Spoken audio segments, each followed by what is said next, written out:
Welcome in the arena. My name is Allyson Klein, and today I am delighted to be joined by Radu Tudoran, VP of Engineering at Microblink. Radu, welcome to the program. Thank you very much for the invitation. I'm more than happy to be here and chat with you.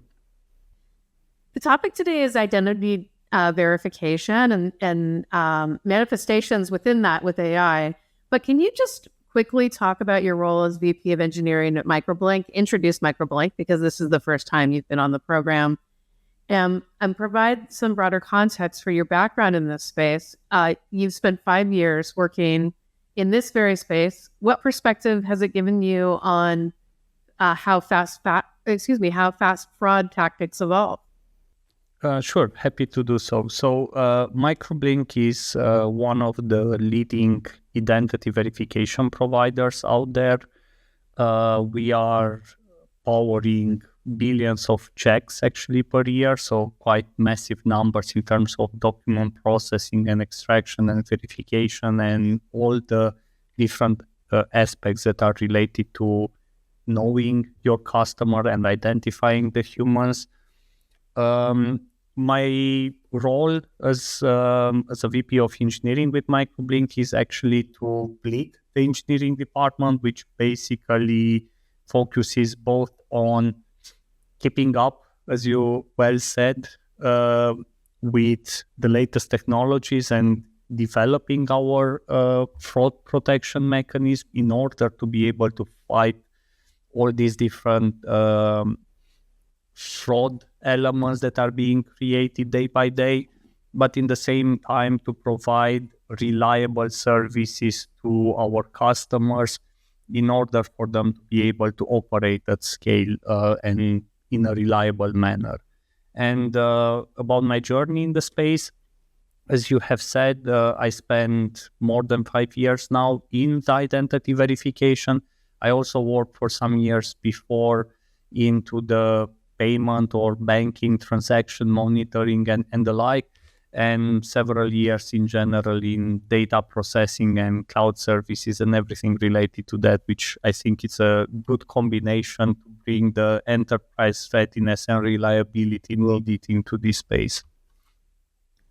Now, I think everybody is living day by day in the transition from traditional document fraud to AI-generated impersonation and deepfakes, and my social feeds are filled with deepfake content all the time. When you look at this from your lens, what feels fundamentally different about the fraud landscape today compared to even 2 or 3 years ago? Yes. So that has been, you can even say, some sort of a revolution with the generative aspect. So it affects, just like it affects a lot of aspects of our daily life, the capabilities of these generative models, but specifically into the fraud space, 2 aspects have fundamentally changed over the last 2 or 3 years. One aspect is the fact that these models are now accessible to everyone. So what that actually means is that the entry level, so to say, for fraudsters has greatly been reduced. They don't need to put upfront investment. They don't need specialized equipment. They can start actually doing identity fraud even from the perspective of having just a simple laptop and using some of these powerful tools. And how powerful these tools become is actually the second aspect, because if you look at the models and the model performances over the last 2 or 3 years, things became more and more realistic. If, let's say, maybe at the beginning you got something that was easy for the eye to spot that, okay, this is AI generated, or this is not really a human face, or, this is a silly drawing of a document, so to say, those things are not valid anymore today. In fact, humans are actually now way worse than machines to realize that this is something that is actually deep fake or entirely generated. So the biggest implication that brought into the identity verification industry is that if you look at the broader space several years ago, a lot of the players started, or even today, they are offering solutions where they say, look, we have a mixture where we have some trained humans that are going to check these documents for you, and based on their expertise, we can guarantee to you that we do a thorough verification. Okay, that's cool, but what if now humans cannot visually make any differentiation between what is real and what is fraud? How is that going to now protect us as an industry? So clearly, this generative revolution that is basically unfolding in front of us is actually driving also changes in the identity verification space, where you now do need to lean on machines, you do need to lean on AI models and just on AI models in order to basically be able to protect against this kind of attacks and deepfakes, and be able to differentiate between what is real and what is not. Now, when we look at generative AI, I think that there's some things that we need to look at just to break it down. There's some synthetic identities being created, altered documents being created, real-time impersonations being created. How do you see the democratization of AI changing the threat model for businesses? And is it just putting the most powerful tools in the hands of exponential number of bad actors? Clearly, this later part that you mentioned is happening. These tools are available to everyone, and there is little control that exists, at least today, in what people will actually end up using these models for. And all the three aspects that you mentioned are happening today, and we see almost every week at least an article of one fraud pattern that became well known in either of those directions. As you said very well, you can have people that just want to do impersonation attacks. So they will start, actually, the only thing that they need is one single picture of their target, which typically they can get from the internet, from the company page if they are targeting a specific business, from LinkedIn or from, I don't know, Facebook or whatever tools, wherever people are putting images. So with that image alone, they can now start impersonating, even within videos, that person. So to do basically face morphing. They can also synthesize sound if they want to go for something even more realistic and try basically a real-time impersonation of that person. If they want to do something offline where they are recording a video, again, we have all seen in the news and on the internet plenty of these videos that are actually looking quite real, that, if you have enough time to process and refine those videos, those tools exist. And what you mentioned actually, and what is quite scary, is that now also from this image that maybe before it was mostly about creating some sort of a video where faces were more for someone who was saying something, but now you can actually take that page and also start altering documents. And the generative capabilities of creating these synthetic documents, whether it's just trying to replicate the real one, or, as you well said, creating a whole new synthetic identity, this again becomes very real, because people start from templates that exist on the dark net, or even from real samples, or whatever they can get their hands on, and start applying these powerful models to actually create the type of templates and attacks that you mentioned. So all these different threat aspects become real, and all of them become real for pretty much any type of business. So there is no single business that says, okay, I cannot be attacked, or I am not of interest to these fraudsters. So the need for real good protection becomes even more relevant today because of these things. So when you look at that, the interesting interplay here is that AI is the foundational tool that bad actors are tapping to advance their capabilities, and AI is the foundational tool to identify the fraud. How do you see the arms race between offensive and defensive AI in this space right now? Unfortunately, the fraudsters had a head start, I would say, in the sense that if you look at public statistics, for example, last year, so in 2025, the deepfake attacks had a 244% increase compared to the previous year.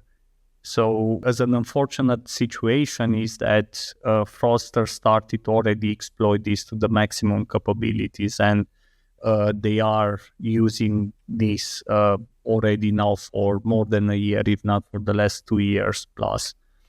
Now, in terms of the defensive parts, stopping them, I think the industry, or at least a couple of players in the industry, started to realize the seriousness of the situation and started to change, if you want, the approaches and the layers that they are offering to their customers as a mechanism to stop this kind of frauds. But that is not actually the case for everyone. In fact, if by chance anyone has looked at the blog post, for example, that Microblink is doing, there was a DHS, so Department of Homeland Security, did a benchmark evaluation a couple of weeks ago, and actually almost half of the players out there are actually having terrible performance and something that is not reliable in terms of offering any protection.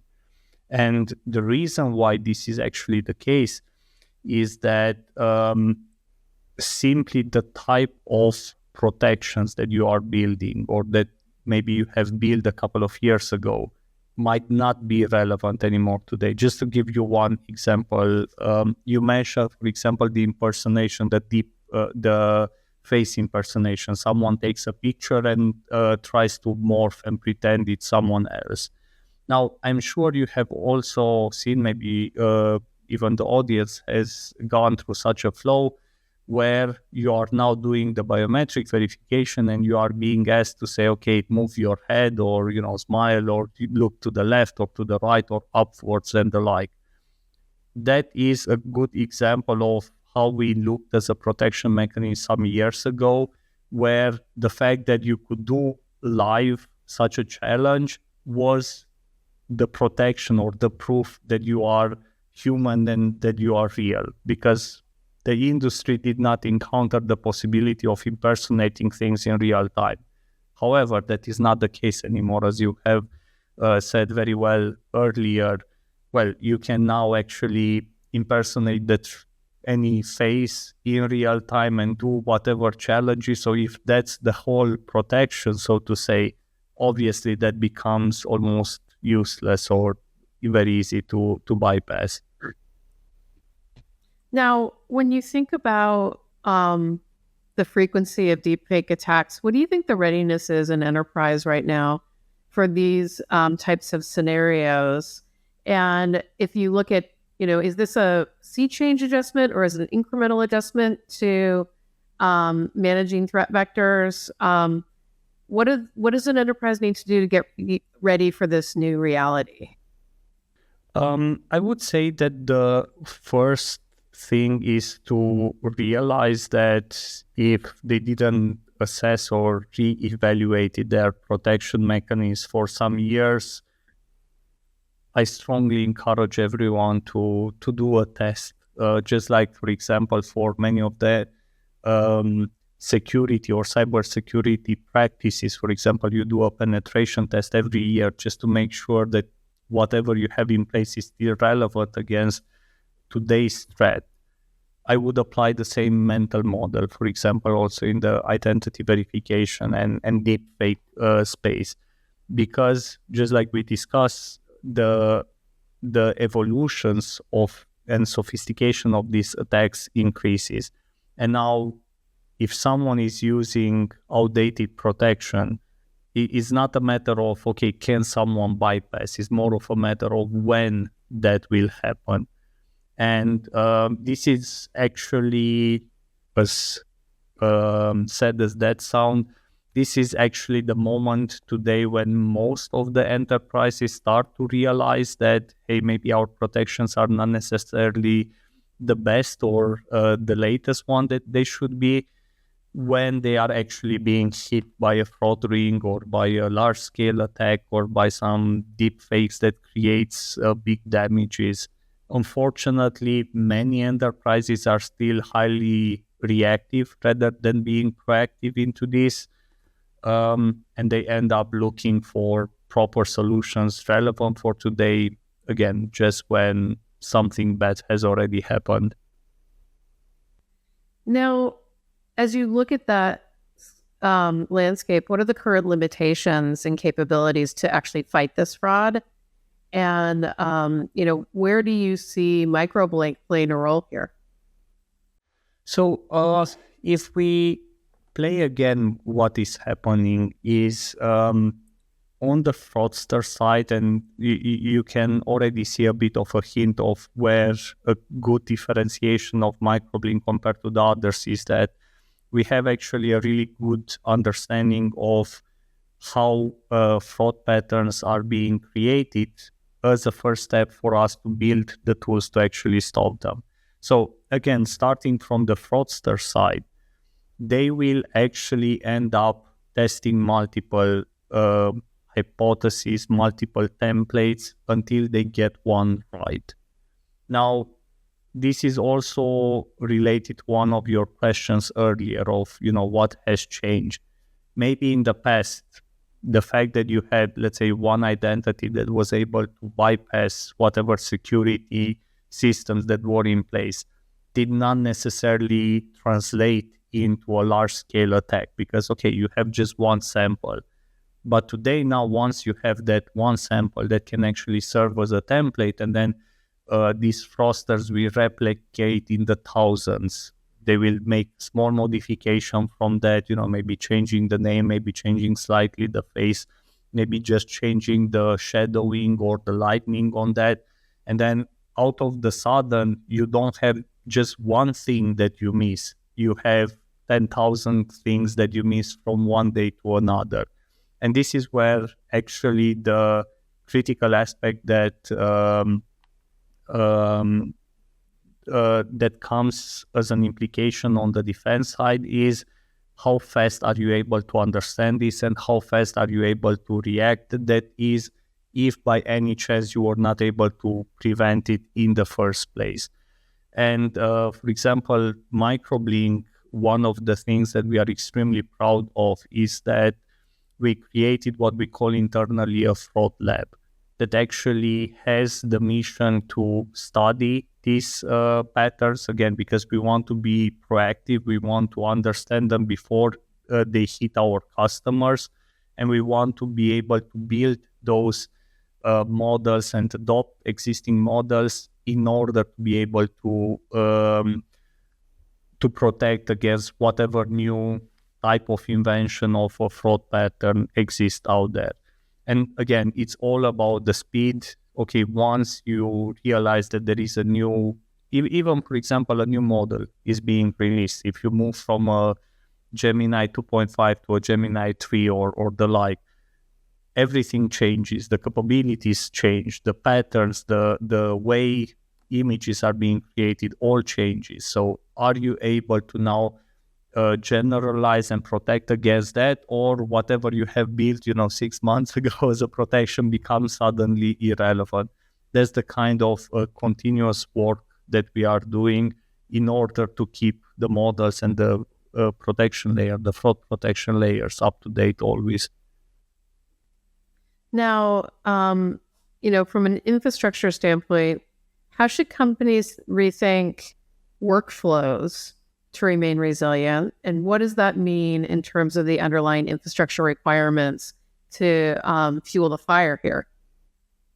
I would start from my previous point about the reaction time, because that is critical. Because again, if we start from my earlier example, that in a 24 or 48-hour time span, a fraudster ring can create thousands of identities or fake identities.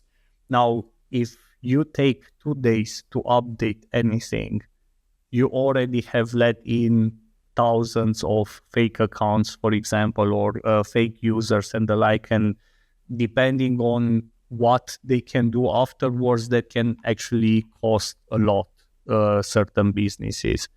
So the way I recommend, for example, our customers to look at their infrastructure is actually starting from this reaction time, in the sense that if by any chance they don't have the best or the fastest or the most modern practices in deploying new things, updating changes, have some sort of continuous deployment and stuff like that, it's much easier, for example, to use either cloud-like services or some combinations of mechanisms between in-house things and external, in order to be able to scale, not only in terms of coping with whatever workload that they need to support for their customers, but also in terms of reaction time. So there is a certain need for speed that needs to be taken into account, let's say, in addition to the more traditional aspects of, okay, this is the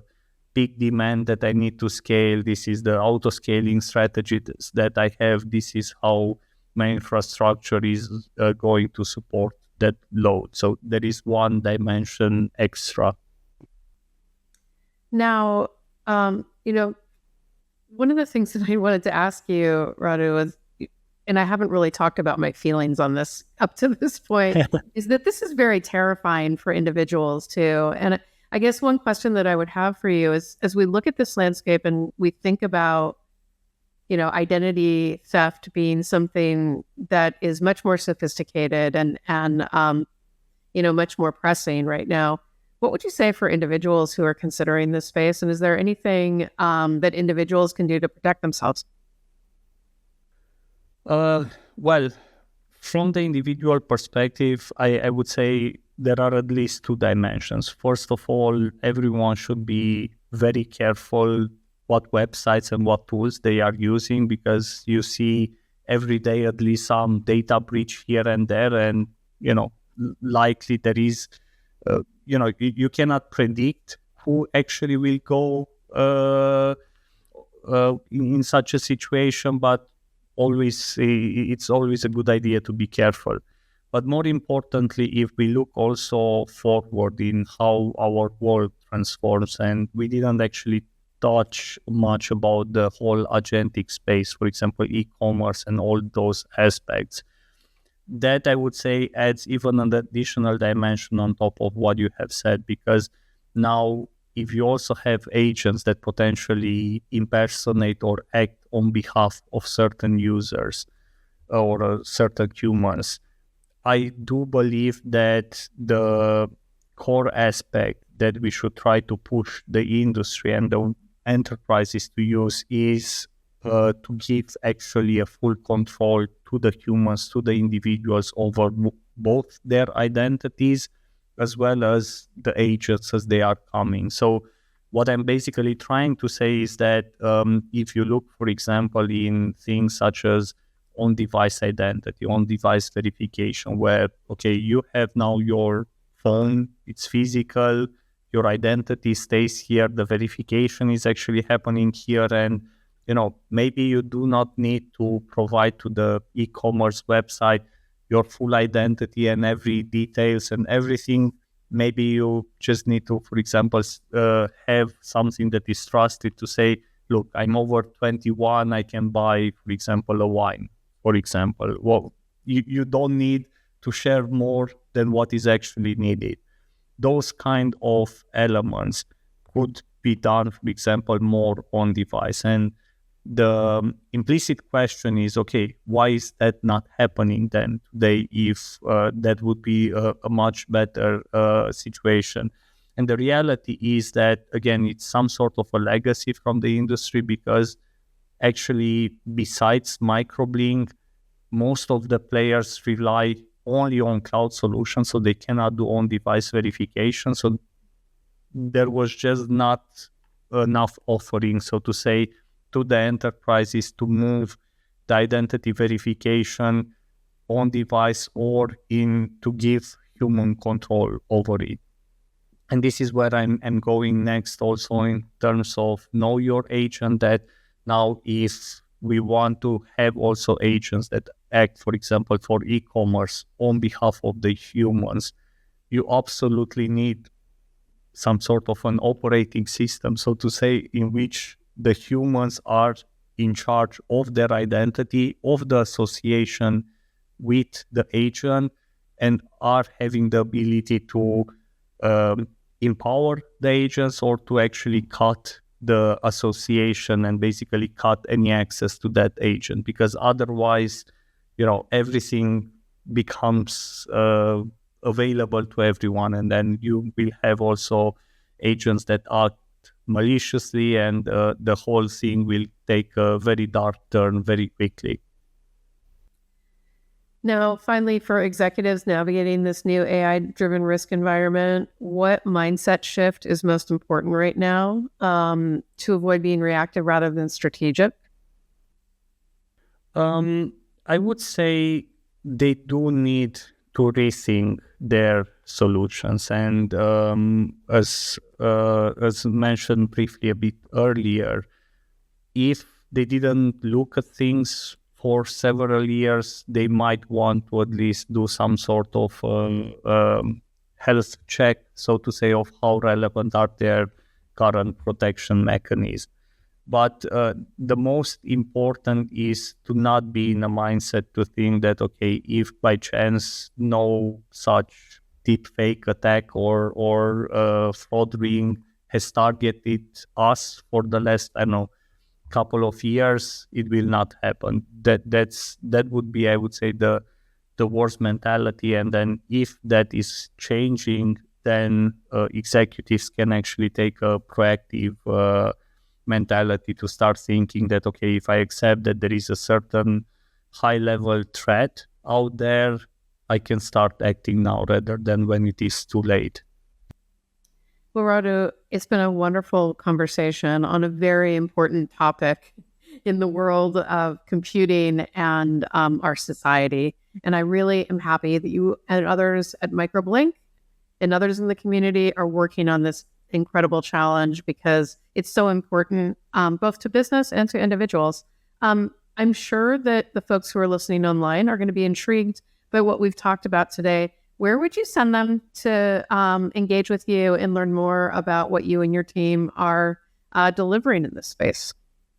So we try to have quite regular communication, either, for example, on our website, microblink.com. You can see our blog posts. We typically do quite regular benchmarks or give insights from the industry. And those type of communication also are typically shared on LinkedIn. So depending on people's preferences, there is one way or the other where they can actually reach out to us, read the latest insights, and also learn about the latest protection mechanisms that we are putting out there. Awesome. Well, thank you so much, Radu, for the time. I'd love to have you back on the show again sometime soon. Thank you. Happy to be here anytime.